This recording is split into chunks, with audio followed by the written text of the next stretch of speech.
Exodus chapter 32, I'm going to start reading in verse 1. It says, "And when the people saw that Moses delayed to come down out of the mount, the people gathered themselves together unto Aaron and said unto him, Up, make us gods, which shall go before us. For as for this Moses, the man that brought us up out of the land of Egypt, we wot not what is become of him. And Aaron said unto them, Break off the golden earrings, which are in the ears of your wives, of your sons, and of your daughters, and bring them unto me. And all the people brake off their golden earrings, which were in their ears, and brought them unto Aaron. And he received them at their hand, and fashioned it with a graving tool, after he had made it a molten calf. And they said, These be thy gods, O Israel, which brought thee up out of the land of Egypt. And when Aaron saw it, he built an altar before it. And Aaron made a proclamation and said, Tomorrow is a feast to the Lord. And they rose up early on the morrow and offered burnt offerings and brought peace offerings. And the people sat down to eat and to drink and rose up to play. And the Lord said unto Moses, Go, get thee down, for thy people which thou broughtest out of the land of Egypt have corrupted themselves. They have turned aside quickly out of the way which I commanded them. They have made them a molten calf and have worshipped it. They sacrificed thereunto and said, These be thy gods, O Israel, which have brought thee up out of the land of Egypt. And the Lord said unto Moses, I have seen this people, and behold, it is a stiff-necked people." We're going to go ahead and stop there, and let's have a word of prayer. The passage that we just read is relatively familiar. Moses has gone up to the mountain to talk to God, and the Bible doesn't tell us how long he's on the mountain exactly, only that the people thought he delayed too long. You see, they had in their minds an idea of when they thought Moses should be back, and he wasn't, which never leads to good things. My wife will go to the store. Normally she asks me if I have stories about her. Tonight she didn't, so I'm safe. My wife will go to the store, and here's what she'll say. She'll say, I need to run to the store to grab a few things. Well, in a man's mind, Fred Meyer is 5 minutes from my house. Grabbing a few things in the store takes, 10 minutes? And then 5 minutes back. So in my mind, in a man's mind, when she says, I'm running to the store for a few things, that translates to 20 minutes. If she's walking slow, maybe 23, 24, I'll stretch it to 25 just to be nice. In a woman's mind, in her mind, running to the store for a few things is not the same as my 20 to 25 minutes. Because she isn't going to go to the store that's 5 minutes away. It carries everything she needs, but she doesn't like it as well, so she won't go there. And then she won't just grab the few things that she came for. She'll walk around and look at everything. So a trip that in a man's mind means she's home in 25 minutes takes her 2 hours. And when you think your wife is going to be home in 20 to 25 minutes and it takes her 2 hours, it's not a good thing.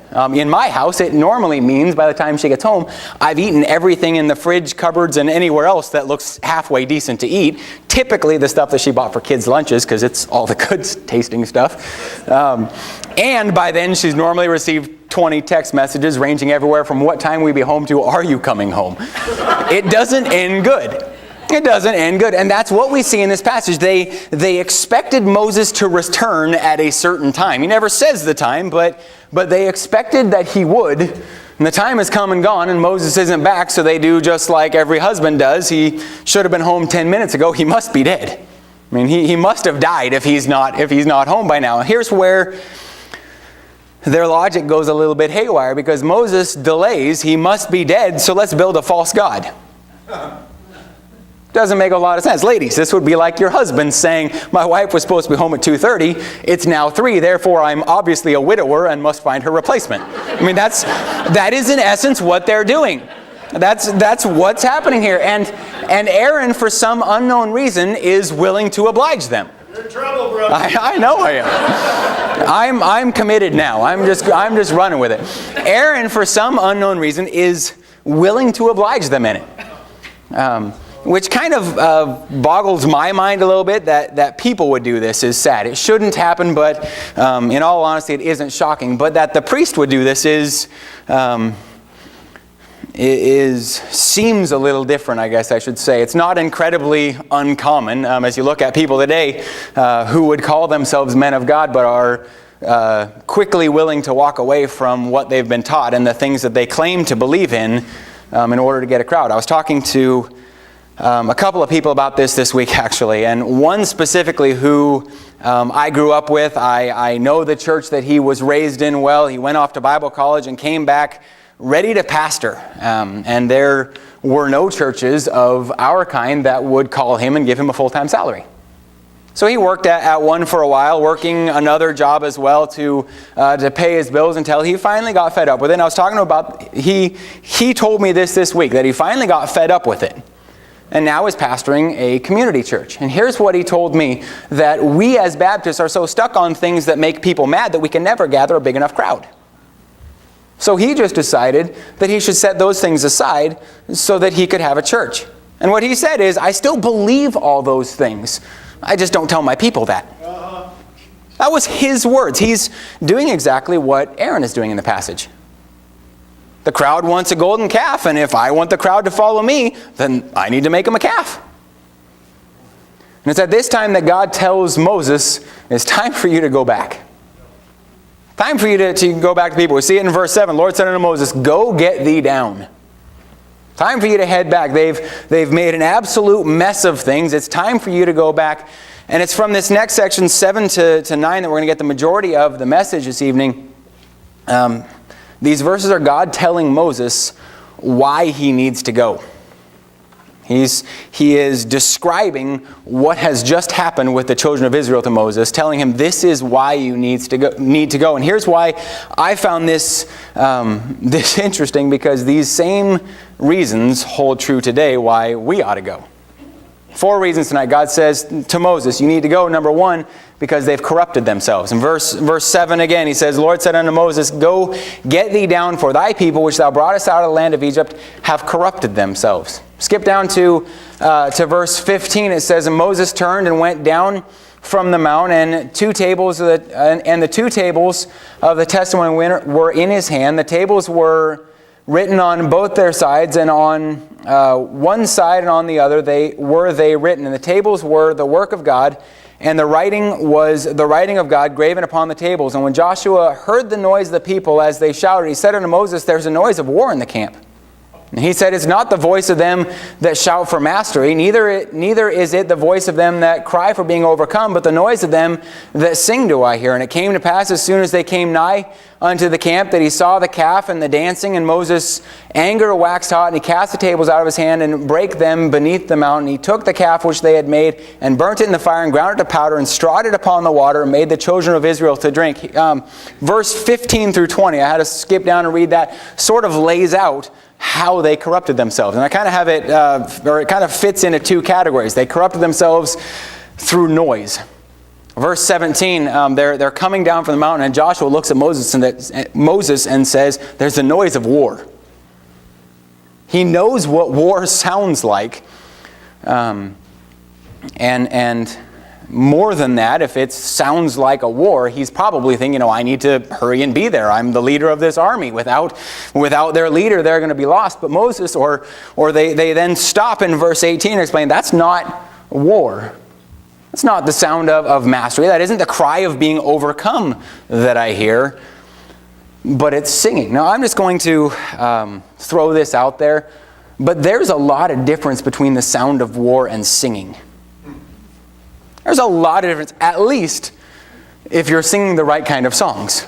There's a lot of difference between the sound of war and singing. Sometimes when you're beside a car who has his bass cranked up at the stoplight, it doesn't sound a whole lot different than when McCord is doing their bombing. But for the most part, if you're listening to the right kind of music, the kind that honors God, the kind that brings the focus and attention to Him, then there's a lot of difference.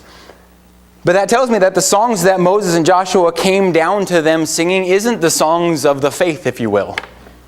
It isn't some Christ-honoring song. It's, I'll just put it this way, some man-honoring song. I could really jump on that. It's one of my pet peeves. Music that claims to be Christian from groups that claim to be Christian but bring all the focus to themselves rather than God.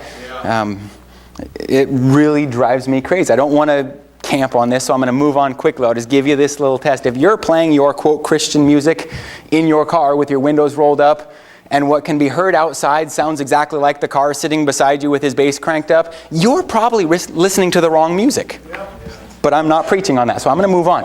They're corrupting themselves through noise.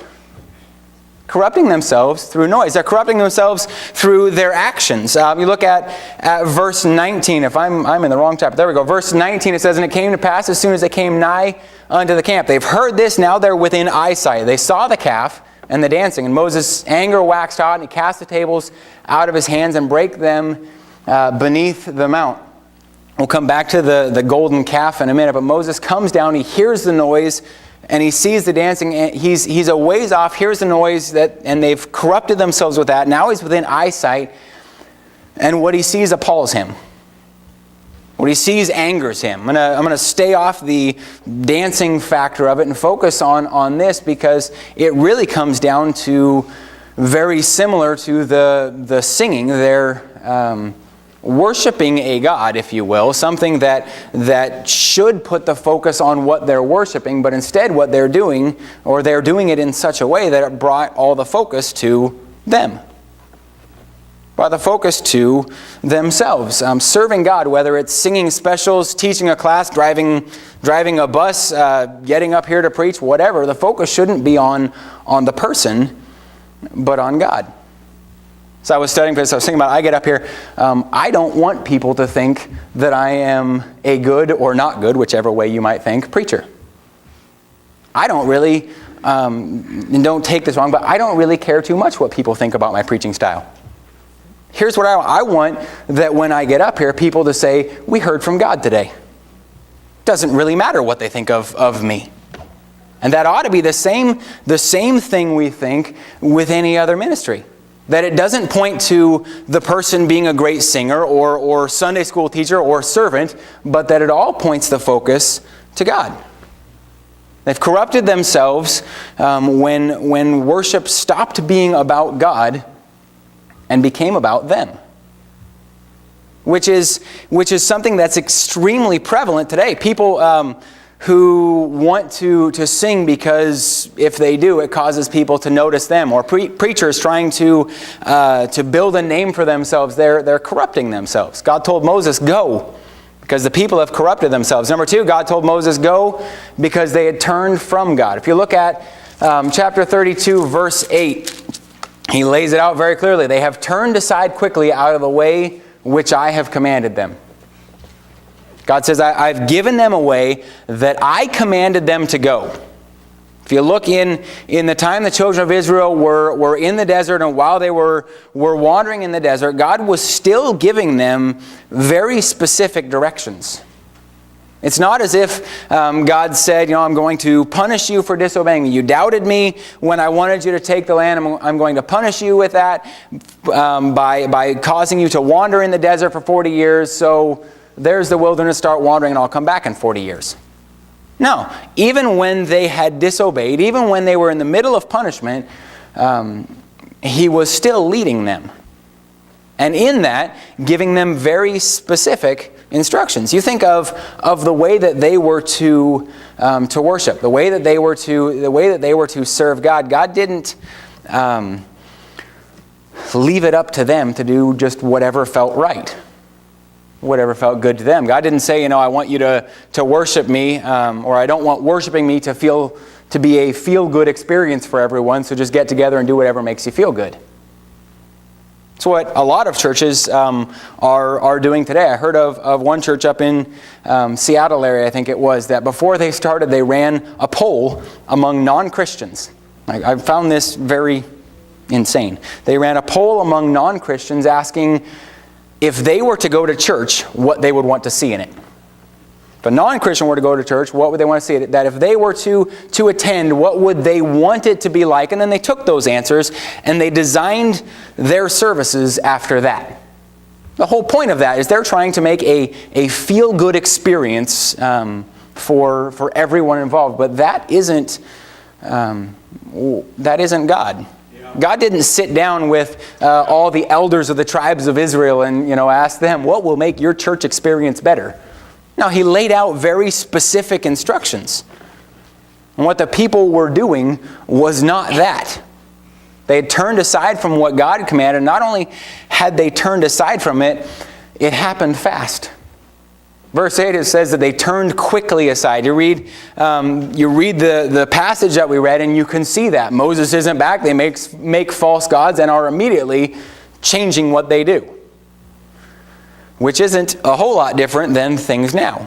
We could look at churches that when they decide that they're going to change their where they've always stood, how fast it happens, but the same is true in individuals. It's amazing how quickly a person who seems to be dialed in spiritually, they are faithful in church, they're serving in ministries, they seem to be growing spiritually, and then something happens. They get their feelings hurt, they get mad at God, and something happens, they turn from Him, and it's amazing how fast the transformation happens. It's what's happening here. God says, Moses, it's time to go. Time to get back to the people because they've corrupted themselves. They've turned from me. Number 3, they're worshiping idols. It kind of goes hand in hand with point number 2. They turned away from God. Now they're worshiping idols. If you continue on with verse number 8, they have turned aside quickly out of the way which I commanded them. They have made them a molten calf and have worshipped it. They have sacrificed thereunto and said, These be thy gods, O Israel, which have brought thee up out of the land of Egypt.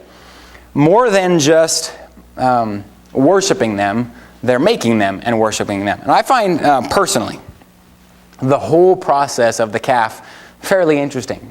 God's gone, and there is no hesitation. At least in their minds, God is gone. And there is no hesitation. They don't question, what should we do now? You don't see them going to Aaron and say, what now? You don't see a whole lot of panic of, Aaron thinking, well, what am I going to do? They immediately know, let's take our gold, melt it down, and make a calf.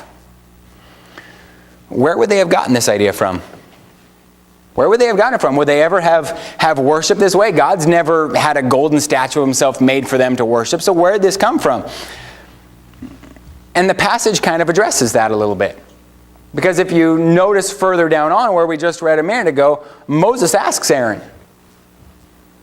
And Aaron's story was a tall tale, to put it nicely. Came up with a very interesting story. When Moses questions him, his story was, we threw the earrings in there and out walked a calf. That's what he says. If we just read it a moment ago down, I believe it was... now I can't remember which verse it was in. All right, well, I'm not going to read it because I can't remember. I heard someone saying it, but I didn't hear it well enough to know what it was. Anyways, it's what he tells them. I threw the gold in, and this calf comes out. That's about the worst excuse a person could have given. Yeah. I mean, in reality, that is about the worst excuse. I mean, I've heard some really sad excuses. I worked with your teenagers for the last... Well, in a month will be 10 years that Lisa and I have been working with the teens. In that time, I've heard some really wild excuses, but I don't think that I've heard anything that compares to him saying, I just threw gold in and out walked a calf. Especially since verse 4 makes it very clear that he fashioned it with a graving tool. Yeah. That doesn't sound like it just came out of the fire. But then that leads to the question, why a calf? Why would it have been a calf? And I for this message, I looked up, there's all sorts of really out there reasons that some people give. The answer is really simple. Egypt. Yeah. A bull was one of the many gods of the Egyptians. So it was something that being servants there for, being slaves there for these years, they would have seen over and over in captivity. You think about it, in areas of the Middle East, a cow was still worshipped. This is something that they've witnessed, and by the look of it, something that they've adopted into their own lives. Here's what it is. This is the children of Israel going back to their past.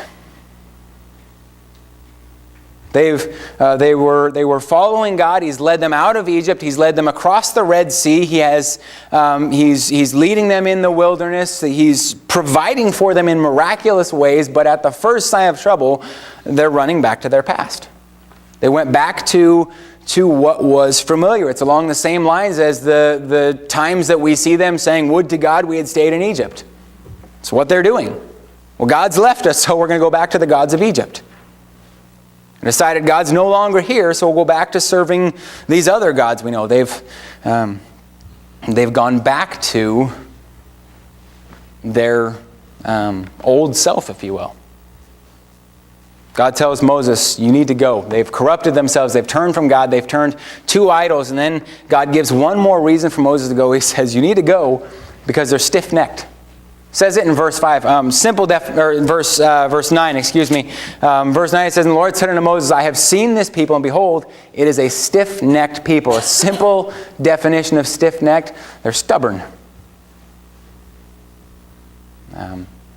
I thought, this is a really lame joke. Just give me a courtesy laugh, all right? Being that they made a golden calf, you could call them bull-headed. Hey, there we go. That was good enough. I gave you a warning that it was going to be sad.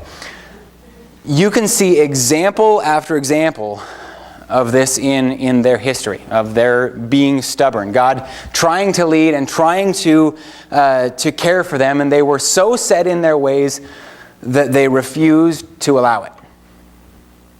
I thought of giving examples here and decided this was a really good way. You thought what I said in the introduction was a good way to get in trouble. This would have been a really good one. So I'm going to tread very, very lightly here. To this point, I was thinking about, to this point, I have never told a story that she has afterwards told me never to use again, and never told any that I think have got her very mad. But I think if I start giving examples about her being stubborn, I might. So I'm going to tread very lightly here.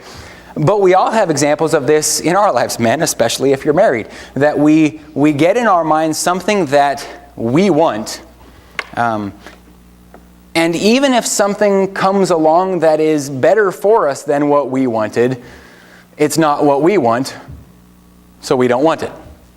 That makes sense? Even if something better comes along, it's not what we originally wanted. We're stubborn. We're stiff-necked. Now think about this. Can you imagine the frustration of God? You've just freed them from bondage. You're feeding them. You're leading them. You're caring for their every need in miraculous ways. Your plan for them is to lead them into a land of their own where they'll have victories that can't be explained because they're not actually going to be doing any of the fighting. And yet, despite all of that, what they want to do is go back to Egypt and be slaves again and worship their false gods again. That is like the definition of stubborn. God tells Moses, you need to go to the people. They've corrupted themselves. They've turned from me. They are worshiping false idols. They're too stubborn to see their faults and their needs for me. What they need, and this is what he's telling us, what they need is someone to go to them to turn them back to me. So why he's sending Moses back. You need to go to them to show them I'm still here. Here's why I believe that God led me to this passage this evening. There's a lot of areas of this message that can apply to us. But being that this is the end of our missions month, I want to focus on one specific area, and that is this. Our world is a lot like the children of Israel at this time. Our world has corrupted itself. I don't think it requires a ton of detail or explaining here. Things have been distorted so much that even things that the world sees as good, God sees as disgraceful. They've completely corrupted themselves. Our world has turned from God. I said it a few weeks ago that one of the few things I agree with Obama on is that our nation is no longer a Christian nation. We have a nation turned from God, and and our nation isn't alone in that. Our world has. Our world has turned to idols, worshiping almost anything if it means they don't have to worship God. It's crazy to me the things that people will worship, and it really does come down to just anything that means they don't have to worship God. They'll worship cars, jobs, the outdoors, athletes, shopping, whatever else. I'm not saying all those things are inherently wrong, but they are if they're your idol. Our world has turned from God, and our world is stubborn in the fact that they are totally ignoring what God has done for them and not willing to turn from Him. And what this world needs is some Christians who will go. What this world needs is some Christians who will go. Think about what would have been the easiest thing for Moses. The easy thing for Moses would have been to stay in the mountain where he was communing with God. I mean, think of the stress, the trouble that the children of Israel gave him. Boy, it would have been much easier just to stay there where he was talking with God. To stay close to God, not have to deal with the people and all of their problems and the stress that they bring and all that. And that's what some Christians want to do. They see the world around them and the mess that it is, and they prefer to go hide somewhere. But this world doesn't need Christians who will hide. It needs Christians who will go. So, the question tonight is simply this: will you go? Will you see the need that this world has and go? Let's pray.